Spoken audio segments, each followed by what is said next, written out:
अभी भी हमारे पेरेंट्स अगर हम उनको बताएं कि हम रियल एस्टेट ज्वाइन करना चाहते हैं तो कहीं ना कहीं वो ज़रा कंफ्यूज है, क्योंकि मेरे साथ भी हो चुका है। जब मैंने ज्वाइन किया बैक इन 2016 तो वो कह रहे थे कि यू आर फ्रॉम यूके, मेरी स्टडीज़ भी यूके से हैं, तो उन्होंने कहा आपको ये एकदम से क्यों शुरू हुआ कि आप रियल एस्टेट में चले जाओ, it's not a good profession है। और आपको पता है खानदान वालों का हमारे बच्चों पे कितना प्रेशर होता है जब वो ग्रेजुएट या इंटर कर रहे होते हैं, तो ज़्यादातर तो हम अपने नेबर्स की मर्जी से करियर चूज कर लेते हैं और खानदान वालों से, हमारी तो चलती नहीं है।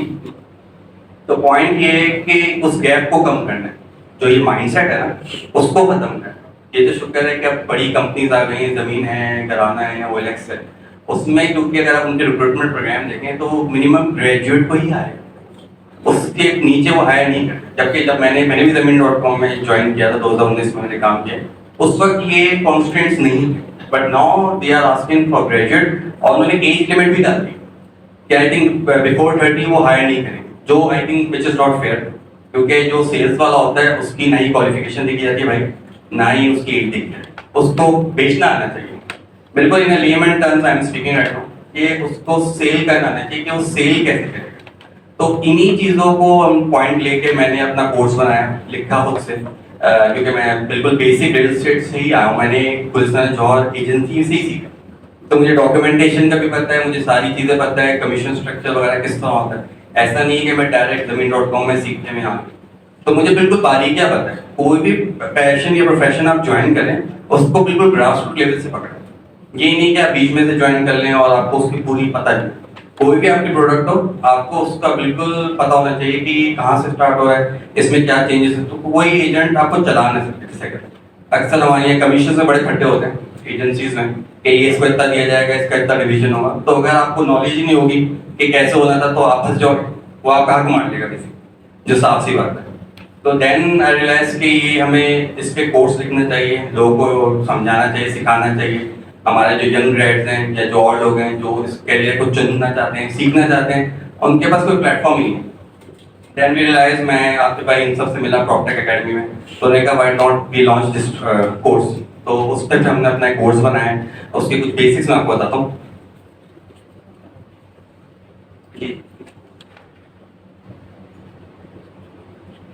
मैं थोड़ा सा एक ओवरव्यू दे रहा हूँ आपको जो मैं अपने कोर्स में सिखाऊंगा, क्योंकि देखें आपको बहुत जरूरी है कि रियल एस्टेट में आने से पहले आपको सेल्स पर्सन बनना पड़ेगा, क्योंकि प्रॉपर्टी सेल करना is an art, it's not a normal sale कि आप कोई भी चीज सेल कर रहे हैं। तो मैंने स्टार्ट ही इस तरह किया कि पहले एक सेल्स पे लेके आऊँ और उसके बाद मैं उसको रियल एस्टेट सिखाऊँ।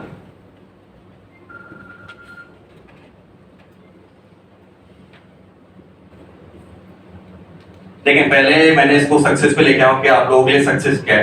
कुछ लोगों के लिए सक्सेस सिर्फ पैसा कमाना होता है, कुछ लोग कहते नहीं हमें फेम भी चाहिए, हमें अवेयरनेस हो कि हम कौन है क्या है। वो अपने सोशल मीडिया पे चाहते हैं कि उनका एक सोशल मीडिया प्लेटफॉर्म बड़ा हो जिसमें ज्यादा फॉलोअर्स हो, ज्यादा सब्सक्राइबर्स हो, उस पर भी डिपेंड करता है। तो सक्सेस पर मैंने प्रिंसिपल सक्सेस लिखा है कि आपको गोल्स आपके सेट होने चाहिए कि आपको इस साल के एंड में क्या अचीव करना है।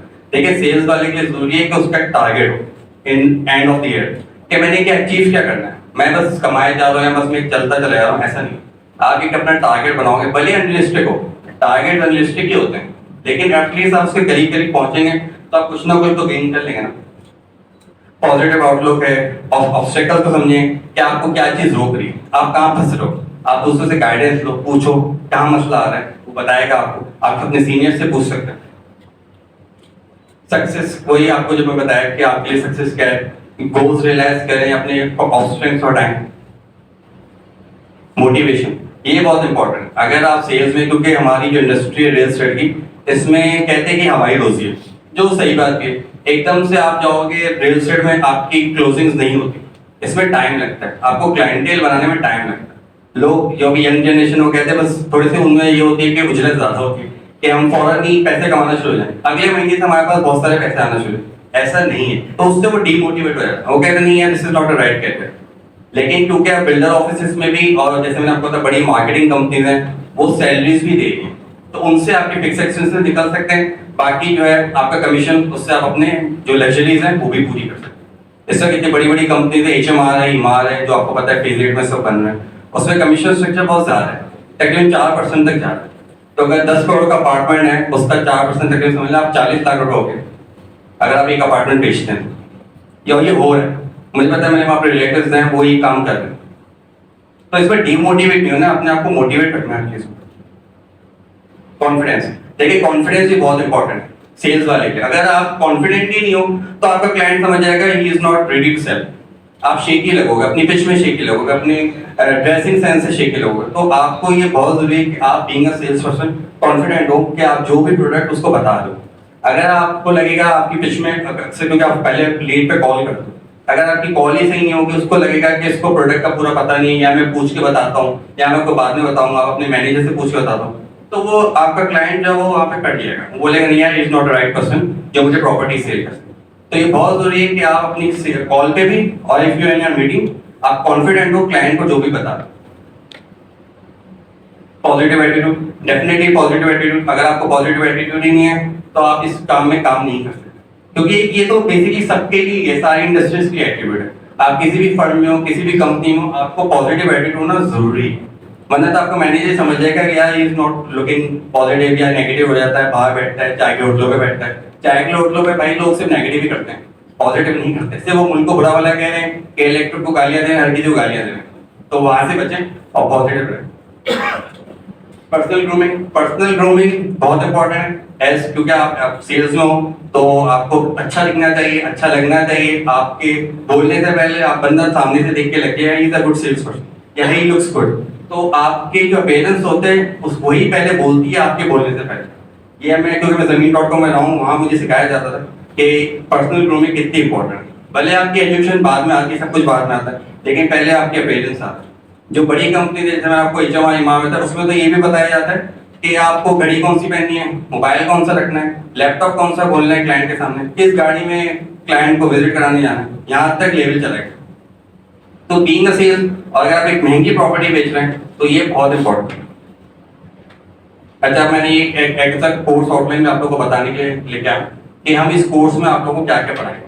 ठीक है, पहले है real estate market. Real estate market मतलब पाकिस्तान रियल एस्टेट पे कितने इस पे मार्केट पे खड़ा हुआ है, आपकी GDP है पाकिस्तान की, उसमें तकरीबन ये $5 अरब से ज़्यादा ही इस वक्त जो है कॉन्ट्रीब्यूशन है रियल एस्टेट पाकिस्तान की GDP के अंदर। तो एक बड़ी मार्केट ये परफॉर्म कर रहा है। रियल एस्टेट ट्रांजेक्शन वो आप देखिए, बाइंग सेलिंग जो होती है, DC ऑफिस हैं, कैंट के ऑफिस है, वहाँ पे ट्रांजेक्शन होती हैं। Investing short term long term, इसके ऊपर बात की जाएगी। प्लॉट्स पे शॉर्ट टर्म की जाती है, लॉन्ग टर्म इन्वेस्टमेंट जैसे अपार्टमेंट्स में घर हैं, उसके बारे में डिटेल में बात करेंगे जब मैं आपको कोर्स कराता हूँ। रियल एस्टेट मैनेजमेंट मतलब क्लाइंट का आप पोर्टफोलियो मैनेज कर रहे हैं। उसने आपको 2-3 प्रॉपर्टीज दी है, आप उसको मैनेज कर रहे हैं, बाय कर रहे हैं, फिर दिला रहे हैं, फिर शॉर्ट टर्म में बाय कर रहे हैं, फिर उसको ROI लेके दे रहे हैं। तो बेसिकली उसका आप एक पूरा प्रॉपर्टी पोर्टफोलियो मैनेज कर रहे हैं। तो ऐसा नहीं कि एक क्लाइंट से आप एक ही दफा कमाते हैं, वरना तो वो कस्टमर बन जाएगा ना। कस्टमर क्लाइंट में यही फर्क है कि क्लाइंट आपका लॉन्ग टर्म होता है, कस्टमर होता है आपका शॉर्ट टर्म, वंस ही कम, उसके बाद वो आपसे कांटेक्ट नहीं करेगा। तो ये रियल एस्टेट मैनेजमेंट सी में आता है। मार्केटिंग एंड एडवर्टाइजमेंट, आप उसको अपनी प्रोडक्ट को कैसे मार्केट करें। आजकल ऑब्वियसली सोशल मीडिया का दौर है, हर कोई चाहता है कि सोशल मीडिया पे अपनी प्रोडक्ट डाले, उस पर वो ज़मीन.com में भी डालता है, वहाँ पे वो एक पूरा पैकेज खरीदता है। तो उस, क्योंकि सोशल मीडिया के थ्रू ही आजकल क्लाइंट्स आ रहे हैं, वो वॉक इन वाला सिस्टम खत्म हो गया भाई, कोई किसी एजेंसी में वॉक इन नहीं जाता। इस वक्त लीड का ही दौर है। रियल एस्टेट टेक्नोलॉजी, आपका व्हाट्सएप है, PDF है, जैसे प्रॉक्टर टेक्नोलॉजी है, वो टेक्नोलॉजी को इंप्लीमेंट कर उसमें कर रहा है, इन्वॉल्व कर रहा है रियल एस्टेट के अंदर, उसमें टेक्नोलॉजी को यूज कर रहे हैं, जैसे कि डाटा ट्रैक के ऐप लेके आ रहे हैं इंशाल्लाह। तो इसमें बहुत आसानी हो जाएगी लोगों को कि ऑथेंटिकेशन देखने के लिए, सारी चीज़ें देखने के लिए। एक जो प्रॉपर्टी है उसमें कोई इशू तो नहीं है, उसके डॉक्यूमेंटेशन में कोई इशू तो नहीं, वरना ज़्यादातर लोगों को ये डर लगता है यार लीज है नहीं है, मसला ना हो, बैंक लोन होगा नहीं होगा। तो ये सारी चीजें, ये डाटा ट्रैक जो आ रहा है, ये इंशाल्लाह ही हल करेगा। लॉ एंड एथिक्स, आपकी जो लीगैलिटीज हैं, जो आपका बोर्ड है, जैसा KDA MDA अथॉरिटीज हैं, लीगल अथॉरिटीज हैं, उन सब से आपको बताया जाएगा कि कहाँ पे कौन सी अथॉरिटी यूज होती है, कहाँ पे बैंक लोन हो सकता है, कहाँ पे बैंक लोन नहीं हो सकता है, कहाँ पे कौन सा लॉ अप्लाई होता है, क्लिफ्टन का अलग है, DHA का अलग है, ये सारी चीजें। रियल एस्टेट कैरियर्स, क्योंकि ये मैंने खुद इनका ये चीज ऐड कराई है कि हमारा जो कोर्स लोग करेंगे तो हम इंशाल्लाह उन सबको इंटर्नशिप्स भी ऑफर करेंगे जो 1 महीने की होगी। और इंशाल्लाह अगर आप लोगों की एक भी सेल होती है उस 1 महीने के टाइम में, तो हम उनको परमानेंट जॉब भी ऑफर करेंगे। क्योंकि मैं काफ़ी बिल्डर्स के साथ कनेक्टेड हूँ, काफ़ी कंपनीज के साथ कनेक्टेड हूँ, वहाँ पे मुसलसल उनको एक अच्छे सेल्स पर्सन चाहिए, तो मैं उनको पूरी टीम से प्रोवाइड करता हूँ।